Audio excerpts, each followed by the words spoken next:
8% зээл анх эхэлж байхад манай улсын инфляц 14% байсан.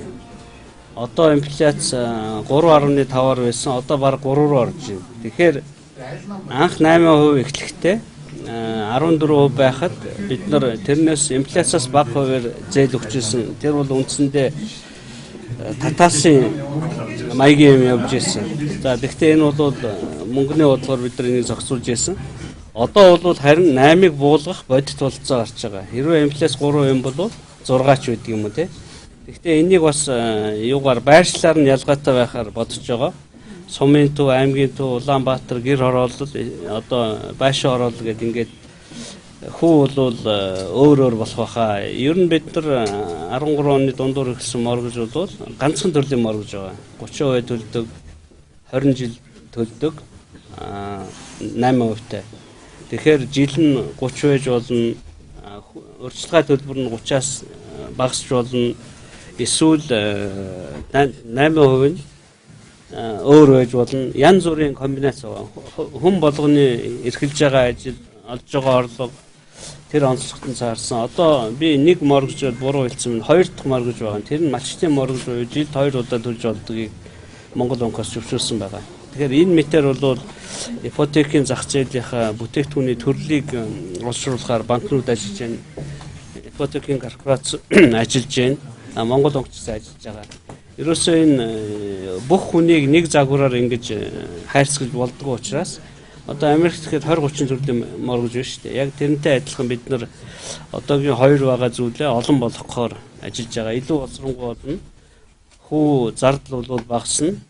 Бид нар энэ инфляцаа хязгаарлаж авсан учраас хамгийн гол үзүүлэлт энэ байгаа. Тэрнээс одоо юу гэдгийг зүгээр байж байгаа л нэг өдөр 8 ч буурч болохгүй шүү дээ. Судалгаанууд хийгдэж байна.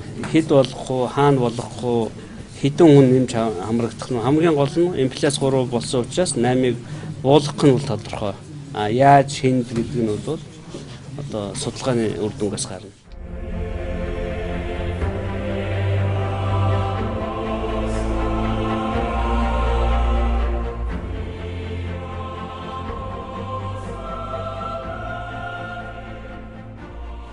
Сүүлийн бараг сар гарангийн хугацаанд орон сууцны салбарт тэр дундаа ипотекийн зах зээл нэлээд давлгаалсан юм өөрчлөлтүүд гарлаа.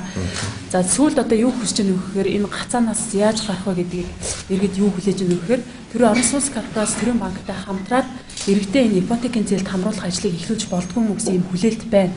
Тэгэхээр танай хоёр байгууллагын дунд ийм яриа хэлцээ явагцсан гэсэн ийм мэдээлэл байгаа. Энэ талаас дэлгэрүүлэх. Тэгэхээр хоёр өөр асуудал байгаа.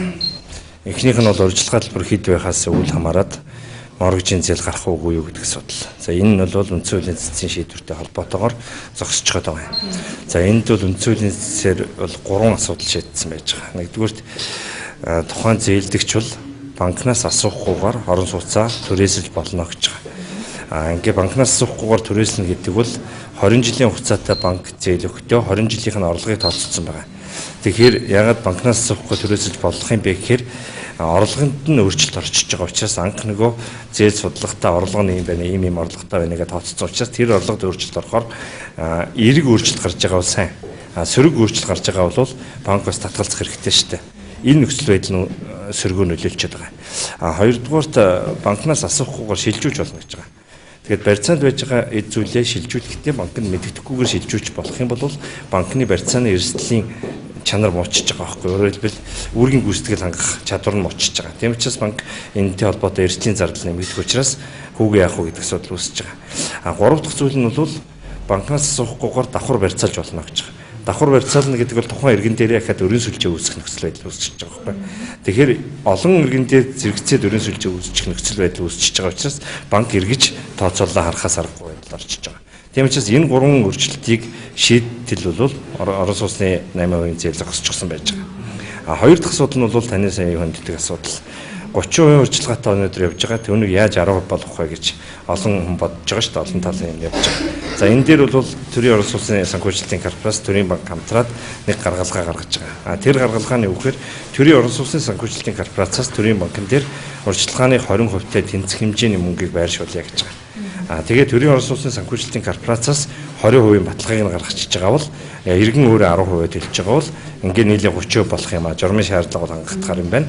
Ингээд 90% нь зээл болох бололцоотой юм а гэж ингэж үзэж байгаа. За энэ дээр бол хамтран ажиллах гэрээг боловсруулах зурх үе шатандаа явж байна. Гэхдээ бид энэ дээр бол Монгол онколог Монголын ипотекийн корпорацаастайгаа тодорхой хэмжээнд зөвшөлдсөж бодлого журмын болоод дүрм журмынхаа өөрчлөлтийн хүрээнд зөрчилдөхгүй гэж үзэх юм бол энэ хөтөлбөрийг эхлүүлж болох юм а гэж үзэж байгаа. Энэ одоо хугацаа хизээ байх бол төвшөлтийн хугацаа хизээ дуусах. За одоо бол бид нар аль аль талд нь саналаа тавьдсан яриа хэлцээлийн шатанд явж байна. Тэгэхээр ер нь бол их удахгүй байхаа л гэж бодож байна. Тэгээ он гараад бол төрийн орон сууцны санхүүжилтийн корпорац 20% баталгаа гаргаад ингээд энэ хөтөлбөр явахад бол болох байхаа л гэж бодож байна. Гэтэ энэ бэлэн мөнгөөр гаргаж байгаа баталгаа байгаа учраас харьцангуйгаар бол их давуу талтай.